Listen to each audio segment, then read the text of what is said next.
That's way too scary to make at home. Halloween edition. And today we're attempting one of our most time-consuming projects to date. Halloween candy. Why would you spend 20 minutes waltzing to the grocery store for a bag of Butterfingers when you could spend all day making candy that you can't even share with trick-or-treaters? It just doesn't make sense to me.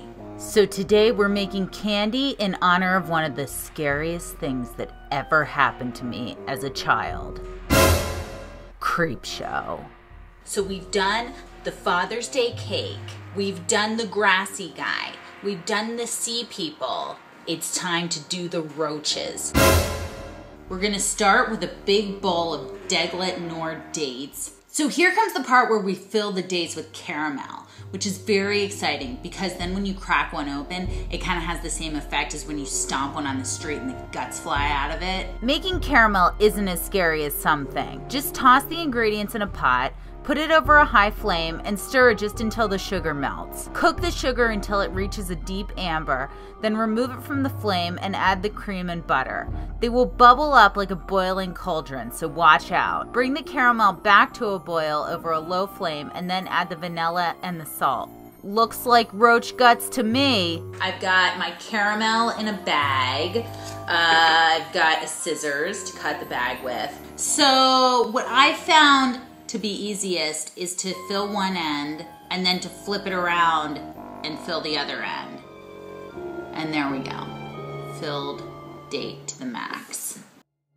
So now for the scariest part of this entire process, and that is tempering our chocolate. Tempering chocolate is a 3-step process that takes forever. The main 3 steps that you have to remember are 3 different temperatures. Clearly we're going to need a thermometer for this. I prefer this nifty infrared that I picked up at Home Depot. I love it because it's not messy and you can do things like this with it. First, we're going to melt the chocolate over a pot of simmering water. Now that we've got our chocolate at about 115 degrees Fahrenheit, I'm going to seed it by adding more chocolate that is not melted. So by adding unmelted chocolate to the melted chocolate, I'm helping to drop the temperature back down to like the low 80s. I'm also gonna keep stirring it because that also kind of helps to cool it down. More of the surface of the chocolate is in contact with the cool air, kind of, I think.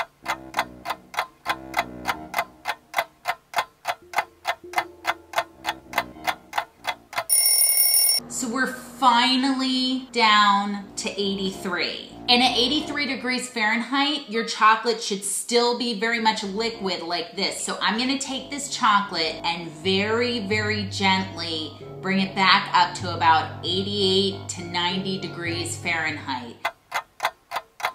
Got my chocolate, 88 to 90 degrees. So I've got my roaches filled with caramel. I've got some dipping tools. If you wanna just use a fork or 2 forks, that's fine.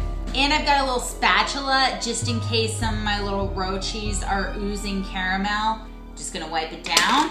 And then I'm gonna toss him in the sauce, fish him out, give him a little tap, get him right off. And there we go, on and on, just like that. And then last but not least, I'm gonna give these guys a little shot of boric acid, or fleur de sel, and we're good to go. Chocolate caramel date roaches. Can you think of anything grosser?